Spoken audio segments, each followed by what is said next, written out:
माता देवहूति ने एक बात बड़ी सुंदर कही, एक कपिल देव, जो ज्यादा भजन करता है, पूजन करता है, स्मरण करता है, उसी को दुख भगवान क्यों देता है? पड़ोसन कभी मंदिर नहीं जाती, अगरबत्ती नहीं लगाती, कभी किसी को 1 रुपया दान नहीं करती, वो तो खूब फले फूले। और हम तो सोमवार का व्रत करें, मंगलवार करें, एकादशी करें, द्वादशी करें, लोटा भर के पानी भी चढ़ाएं, तो भी दुख हमें क्यों मिलता? बोलो रे जी सही है कि गलत है? उसका उत्तर कपिल देव जी महाराज ने दिया, मां सुनो, जिस प्रश्न को आपने मुझसे करा, यही प्रश्न देवऋषि नारद ने भगवान विष्णु से करा था।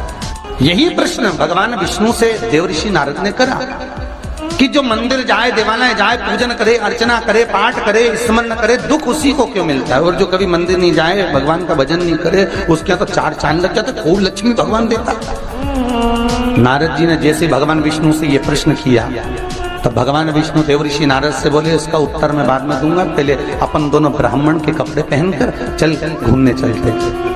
और देवऋषि नारद को ब्राह्मण के कपड़े पहना दिए, भगवान विष्णु ने ब्राह्मण के कपड़े पहन लिए, दोनों घूमने के लिए चल दिए। जाते जाते एक सेठ जी का दरवाजा मिला, एक बहुत बड़ा बंगला, बहुत बड़ा घर, और वहां जाकर भगवान विष्णु ने नारद जी से कहा, भूख लग रही है, कुछ मांग ले। सेठ जी क्या?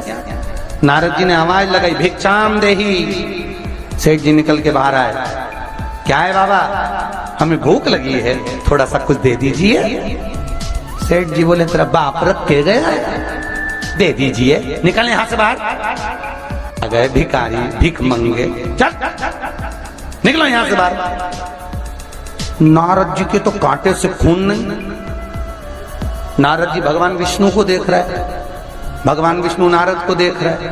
विष्णु जी ने नारद जी का हाथ पकड़ा, लेकर चल दिए वापस। नारद जी बोले, सेठ जी ने इतना अपमान करा, तुमने कुछ बोला नहीं?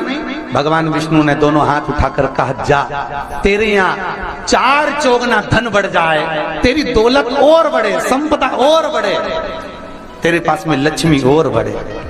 नारद जी चले, भगवान विष्णु का हाथ पकड़ के बोले, ये कहाँ की रीति है? उसने धक्के मारकर निकाला, गाली दे के निकाला, बाप तक पहुंच गया, और तुम उससे कह रहे हो कि तेरी लक्ष्मी बढ़ जाए। नारद जी, भगवान विष्णु बोले, मेरा मन, चल तू तो आगे चल।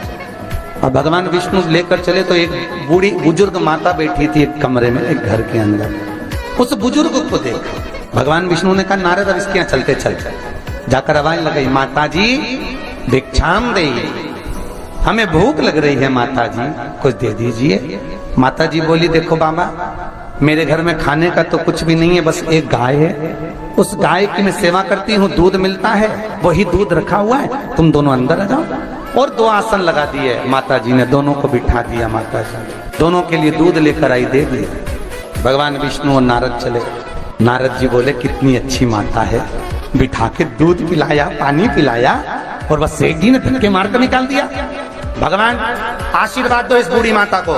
भगवान विष्णु ने दोनों हाथ उठाकर कहा, जा, तेरी गाय मर जाए। अब तो और कांटे से खून नहीं। भगवान देवऋषि नारद ने कहा, प्रभु तुम्हारा ये स्वरूप मुझे बहुत बुरा लगा। भगवान ने कहा, कौन सा स्वरूप? वो सेठ जी ने धक्के मारकर निकाला था, कहते हैं और लक्ष्मी बढ़े, और वो बेचारी गाय का दूध पिलाई और तुम कहते उसकी गाय मर जाए। हाँ। भगवान बोले, मेरा मन, तो तुमने ऐसा क्यों करा?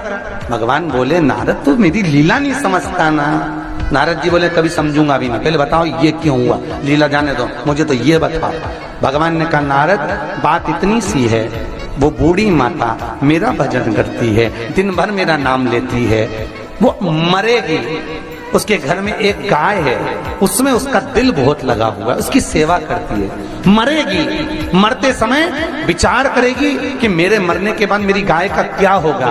गाय की याद करते करते जब मरेगी तो उसको गाय की योनि मिल जाएगी, वो भगवान के पास नहीं आ पाएगी, विष्णु के पास नहीं आ पाएगी, इसलिए मैंने उसके मरने से पहले उसकी गाय को मार दी। नारद जी बोले, ये तो समझ में आ गया, पर अब ये बताओ कि वो सेठ जी को लक्ष्मी क्यों बढ़ाई?